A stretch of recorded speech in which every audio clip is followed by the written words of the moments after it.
Anitha புஷ்பவனம்குப்புசாமி Viha YouTube channel அன்பர்கள் அனைவருக்குமே அன்பான வணக்கம்.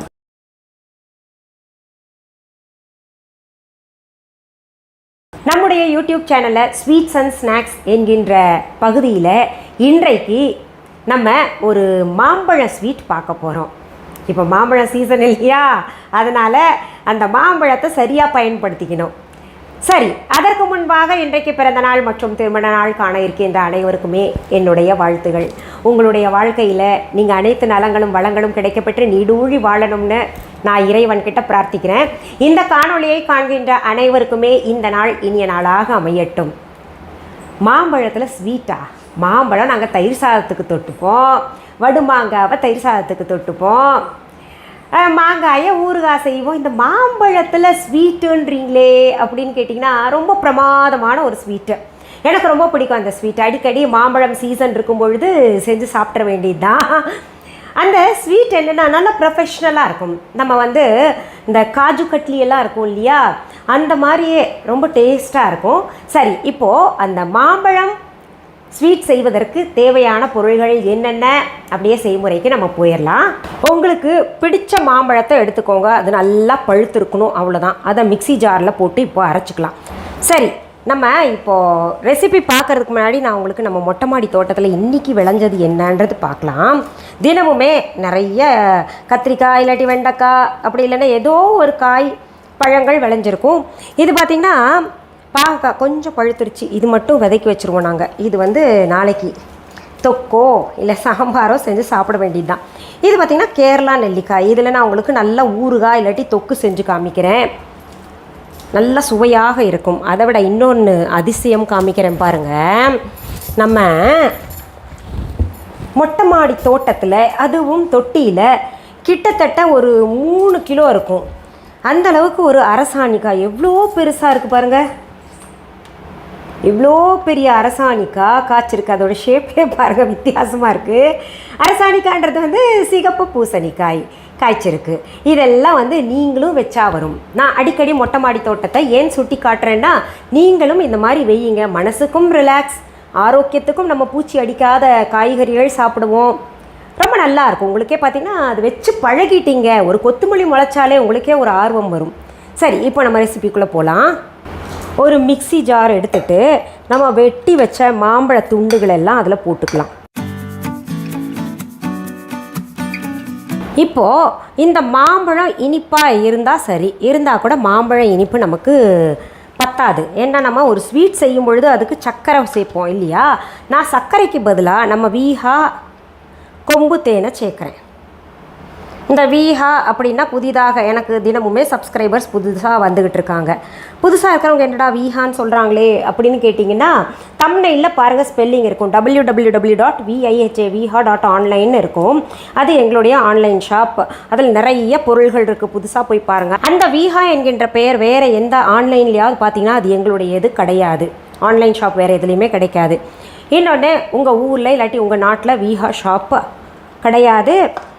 எங்களுடைய பொருள்கள் விற்பனைக்கு எந்த கடைகள்லையும் கிடைக்காது. அதில் ஜாக்கிரதையாக இருங்க. எங்களோடதெல்லாம் ரொம்ப தரமான பொருள், அது வேறு வாங்கிட்டு என்ன திட்டக்கூடாது இல்லையா, அதனால தான் சொல்லிகிட்ருக்கேன். சரி, இப்போ நான் தேவையான அளவு தேன் போட்டேன். இப்போ நான் இது கூழ் மாதிரி அரைச்சிட்றேன். இங்கே பாருங்கள், இப்படி கூழ் போல் அரைச்சி வச்சுக்கோங்க. இதில் தண்ணியெல்லாம் சேர்க்க வேண்டாம்.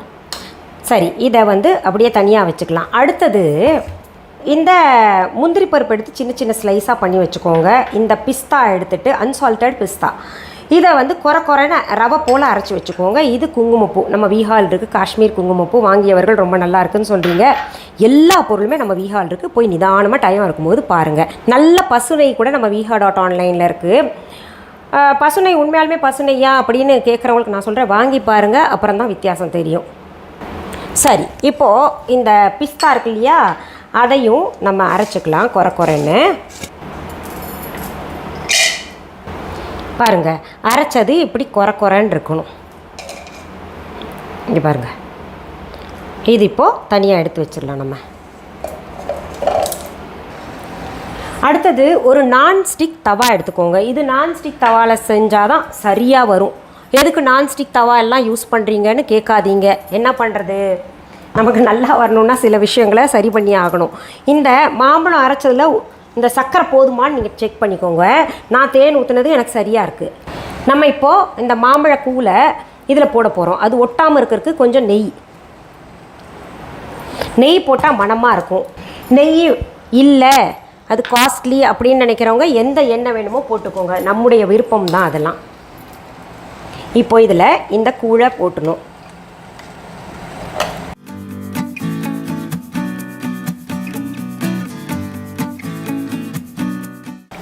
இது கழுவிட்டு தண்ணி சேர்த்துறாதீங்க. இதை சிம்மில் வச்சு நம்ம கலந்துக்கிட்டே இருக்கோம். நல்லா திரண்டு வரணும். அதாவது எப்படி சொல்கிறது, ஒரு உருண்டையாக திரண்டு வரணும். அது வரைக்கும் நம்ம இது கலந்துக்கிட்டே இருக்கலாம்.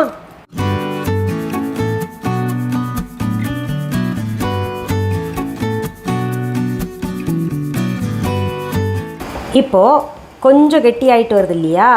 இந்த ஸ்டேஜில் நம்ம என்ன பண்ணணும், இந்த முந்திரி பருப்பு சேர்த்துக்கணும். முந்திரி பருப்பெல்லாம் உங்கள் இஷ்டம்தான். நிறைய வேணால் நிறையா சேர்த்துக்கோங்க, இல்லைன்னா நான் சொல்கிற அளவு சேர்த்துக்கோங்க. குங்குமப்பூ சேர்த்துக்கோங்க. பிறகு மறுபடியும் கிளற ஆரம்பிச்சிடணும்.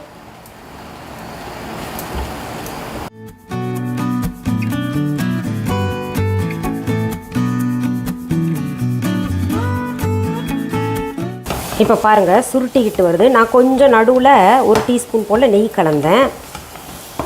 ஏன்னா அடி பிடிக்காமல் இருக்கணும் இல்லையா? அதனால் கலந்துட்டு மறுபடியும் கலந்துக்கிட்டே இருக்கேன். சுருட்டிக்கிட்டு இன்னும் பந்து போல் வரணும்.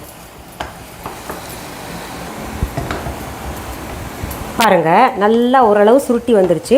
இப்போ நம்ம இதை ஆற விட்டுடலாம். ஆற விட்டதுக்கப்புறம் நெக்ஸ்ட் ப்ராசஸ்க்கு போகலாம்.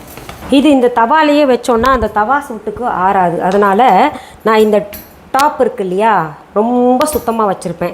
அதனால் டாப்லேயே போடுறீங்களேன்னு கேட்கணுன்னு கேட்காதீங்க. என்ன கேட்டிருக்கீங்க, ஏற்கனவே கேட்டிருக்கீங்க இல்லை, அதனால் நான் சொல்கிறேன். நான் இந்த டாப்பே வந்து சப்பாத்தி உருட்டுறது மற்றும் இந்த மாதிரி பதார்த்தங்கள் செய்கிறதுக்கு மட்டும்தான் பயன்படுத்துவேன். இந்த ஷோஸ் பண்ணி காமிக்கிறேன்ல யூடியூப்பில், அதுக்கு மட்டும்தான் பயன்படுத்துவேன்.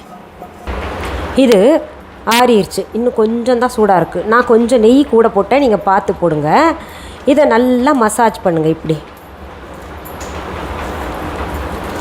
அதில் ஏதாவது கட்டிகள் இருந்ததுன்னா அதெல்லாம் போயிடும். இன்னொன்று நல்லா ஸ்மூத்தாக வரணும். அதுக்காக இப்படி மசாஜ் பண்ணுங்கள். ஒரு ஹல்வா மாதிரி இருக்குது பார்த்தீங்களா? சூப்பராக இருக்குல்ல?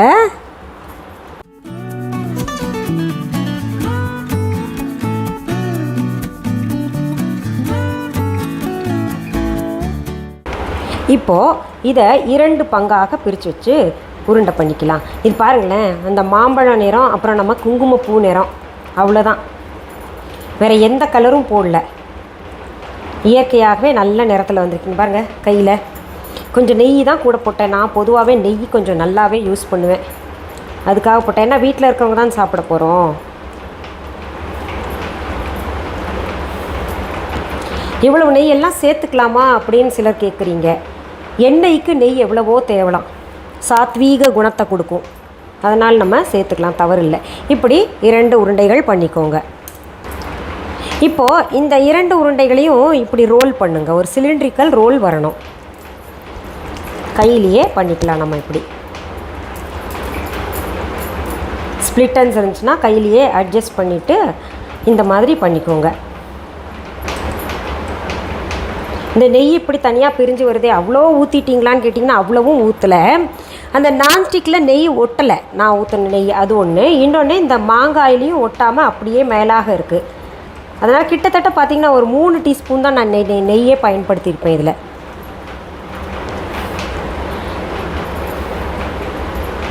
இப்படி பண்ணி வச்சுக்கோங்க. அடுத்தது நம்ம என்ன பண்ணோன்னா, இங்கே பக்கத்துலேயே பிஸ்தா பொடி அரைச்சது இருக்கு இல்லையா, அது போட்டு வச்சுருக்கேன். அதில் இதை கவர் பண்ணிடலாம்.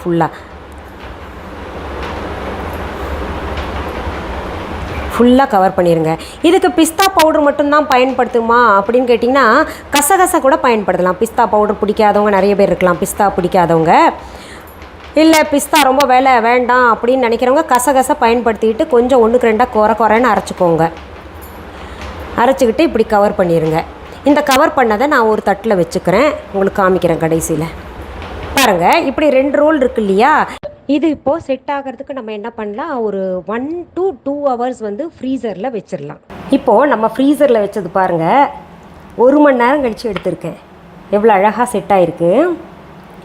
இது மாம்பழத்தில் செஞ்சதுன்னா யாராவது நம்புவாங்களா?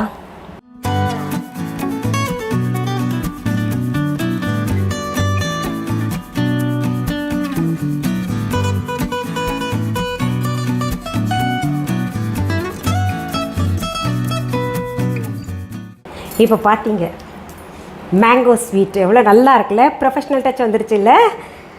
இந்த மாதிரி ஸ்வீட்ஸ் நம்ம செஞ்சு காமிச்சு ஒரு கடையே ஆரம்பிச்சிடலாம். அந்தளவுக்கு ஸ்வீட்ஸ் நான் நிறையா செய்வேன்.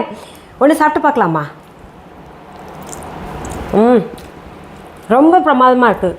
அடுத்த ஒரு கேள்வி உங்களுக்குள்ளே எழலாம், இது வெளியிலேயே வச்சு சாப்பிட்லாமா இல்லை ஃப்ரிட்ஜில் வைக்கணுமா அப்படின்னு கேட்டிங்கன்னா, வெளியில் 1 நாள் இல்லை 2 நாள் வரைக்கும் தாங்கும். இல்லைன்னா நீங்கள் ஃப்ரிட்ஜில் வச்சுக்கோங்க, கொஞ்சம் கூடவே செஞ்சுக்கோங்க. மாம்பழம் சீசன் இல்லையா, செய்து வச்சு சாப்பிடுங்க. ரொம்ப உடம்புக்கு நல்லது, எந்த ஃப்ளேவரும் நம்ம சேர்க்கலை, இயற்கையாக மாம்பழத்தில் செஞ்சது. சாப்பிட்டு பாருங்கள், ரொம்ப பிரமாதமாக இருக்கும். இந்த பதிவை முடிக்கிறதுக்கு முன்னாடி சரி இன்னும் நிறைய செய்து காமிங்க அப்படின்னு ரொம்ப நாளாகவே கேட்குறீங்க, ஸ்வீட்ஸ் எல்லாம் செய்து காமிங்கன்னு. கட்டாயம் இனி வரும் காலங்களில் செய்து காமிக்கிறேன். இப்போ தான் நம்ம சீரீஸ் ஆரம்பிச்சிட்டோம் இல்லையா, இது வந்து முதல் சீரீஸ். இனி வரும் காலங்களில் உங்களுக்கு நிறைய செய்து காமிக்கிறேன். இந்த பதிவை முடிக்கிறதுக்கு முன்னாடி இந்த சுத்தமான தேன் இதில் போட்டிருக்கேன், அது அப்புறம் ட்ரை ஃப்ரூட்ஸ் இதில் இருக்கிறது, எல்லா பொருள்களுமே நம்ம viha.online இருக்குது. இது திரும்ப திரும்ப ஒவ்வொரு பதிவுலேயும் ஏன் சொல்கிறேன்னா, புதிதாக வரக்கூடிய சப்ஸ்கிரைபர்ஸ்க்கு தெரியணும் இல்லையா, அதுக்காக சொல்கிறேன். நம்ம viha.online கிளைகள் எங்கேயுமே கிடையாது. உங்கள் ஊரில் இல்லை உங்கள் நாட்டில் என் பெயர் புகைப்படம் வீடியோவை பயன்படுத்திட்டு யாராவது அவங்களோட தான் அப்படின்னு சொன்னாங்கன்னா, அது வாங்கிறதும் வாங்காததும் உங்கள் விருப்பம். ஆனால் வந்து ஏமாந்துடாதீங்க.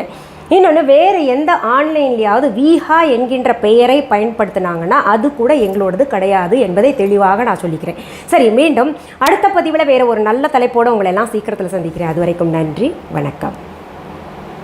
அன்பான வாடிக்கையாளர்களே, உங்கள் விஹா ஸ்டோரில் பூஜை பொருட்கள், சிலைகள், ராசிக்கற்கள், வாஸ்து பொருட்கள், விதைகள், பாரம்பரிய அரிசி வகைகள், சிறுதானியங்கள், ஆர்கானிக் பொருட்கள், மூலிகை எண்ணெய், மளிகை பொருட்கள், மரச்செக்கு எண்ணெய், மரப்பொருட்கள், வெள்ளி ஆபரணங்கள், கிஃப்ட் ஆர்டிகல்ஸ், காட்டன் மற்றும் பட்டு புடவைகள், காட்டன் சுடிதார்கள், பட்டு பாவாடை, குழந்தைகளுக்கான விளையாட்டு பொருட்கள், ஹை குவாலிட்டி இமிடேஷன் நகைகள், வீட்டு உபயோக பொருட்கள், ஜூட் பேக்ஸ், ஹேண்ட்மேட் சோப்ஸ், அழகு சாதன பொருட்கள், சிறுதானிய பிஸ்கெட்டுகள், ஹோம் அப்ளையன்சஸ், இன்னும் பற்பல பொருட்கள் விற்பனைக்குள்ளது.